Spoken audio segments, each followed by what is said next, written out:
Praise the Lord. दोस्तों, हम आपका स्वागत करते हैं आज रात की प्रार्थना में।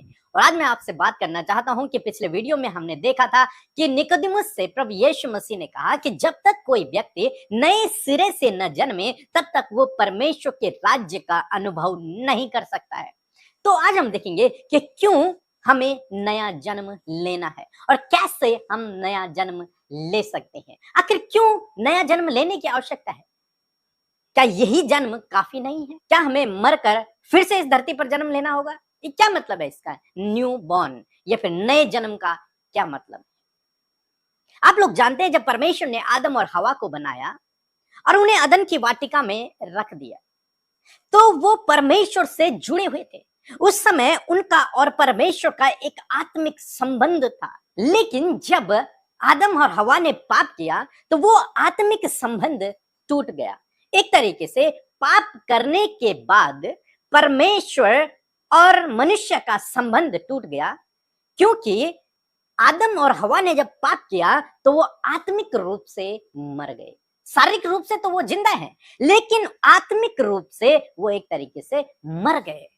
अब जब वो मर गए हैं आत्मिक रूप से, तो उनका और परमेश्वर का जो संबंध था वो टूट चुका है।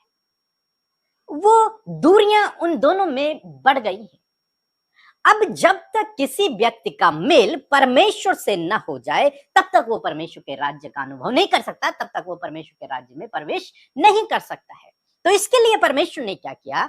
परमेश्वर ने यीशु मसीह को इस धरती पर भेजा और यीशु मसीह ने अपने आप को क्रूस पर बलिदान कर दिया आपके और मेरे गुनाहों के खातिर, ताकि जिस गुनाह के द्वारा आदम और हवा आत्मिक रूप से मर गए थे वो गुनाह क्षमा हो जाए और जो व्यक्ति प्रभु यीशु मसीह पर विश्वास करे वो आत्मिक रूप से जीवित हो जाए और उसका मेल परमेश्वर से हो जाए।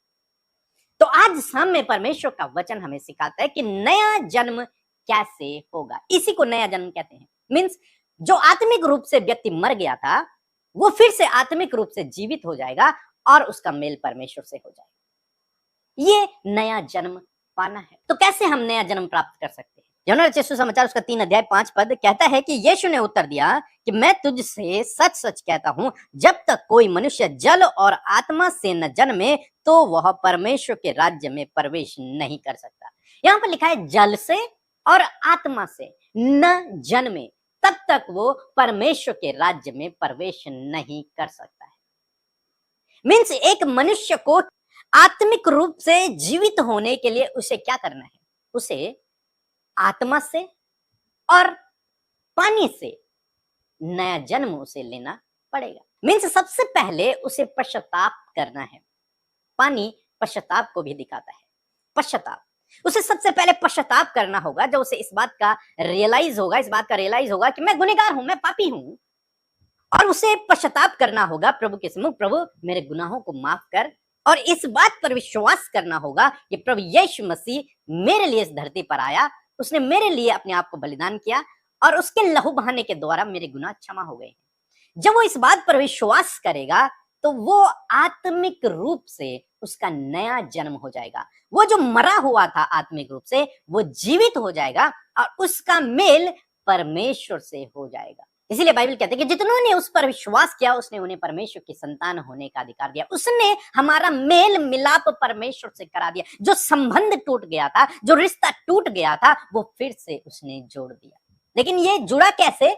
आत्मिक नए जन्म के द्वारा। जब हमने उस पर विश्वास किया, अपने पापों से पश्चाताप किया, प्रभु यीशु मसीह के बलिदान पर विश्वास किया, इस बलिदान के द्वारा हमारे गुनाह माफ हो गए। जो गुनाह आदम और हवा ने किया था वो माफ हो गया और माफ होने के द्वारा हमारा मेल परमेश्वर से हो गया। मीन्स हम आत्मिक रूप से जीवित हो गए हैं। अब हमारा संबंध परमेश्वर से जुड़ गया है। हम अब पिता और पुत्र का रिश्ता हमारा स्थापित हो गया। जैसे पहले था, जो संबंध पहले था आदम और हवा के समय में, वही संबंध प्रभु यीशु मसीह ने फिर से स्थापित कर दिया।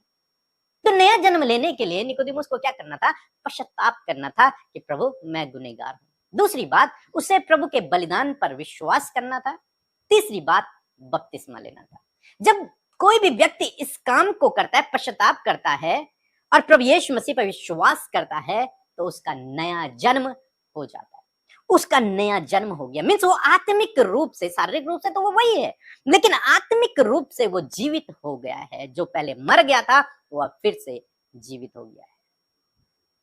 तो यदि आपने अभी तक नया जन्म नहीं पाया है तो आज मैं आपसे कहूंगा कि आप प्रभु यीशु मसीह पर विश्वास करें, अपने पापों से पश्चाताप करें, प्रभु के पीछे चलना शुरू करें और उसके बलिदान पर विश्वास करें। आपके गुनाहों को प्रभु यीशु मसीह माफ करेंगे, आपका मेल प्रभु से, परमेश्वर से होगा और आप परमेश्वर के राज्य का अनुभव अपने जीवन में उठा पाओगे और आप इस योग्य बन जाओगे कि आप परमेश्वर के राज्य में प्रवेश कर सको। सो दोस्तों, मैं आशा करता हूं कि आप समझ गए होंगे कि नया जन्म लेने के लिए आपको क्या करना है और नया जन्म लेना बहुत ही आवश्यक है। बिना नया जन्म लिए आप परमेश्वर के राज्य में प्रवेश नहीं कर सकते हैं। और नया जन्म कैसे लेना है? पश्चाताप करना है, अपने गुनाहों से पश्चाताप करना है, उन्हें छोड़ना है, प्रभु यीशु मसीह पर विश्वास करना है, उसके पीछे चलना है, उसके बलिदान को स्वीकार करना है, तब हमारा मेल परमेश्वर से हो जाता है। ऐसा करने से हमारा नया जन्म हो जाता है। सो प्रभु आपको इस वचन के द्वारा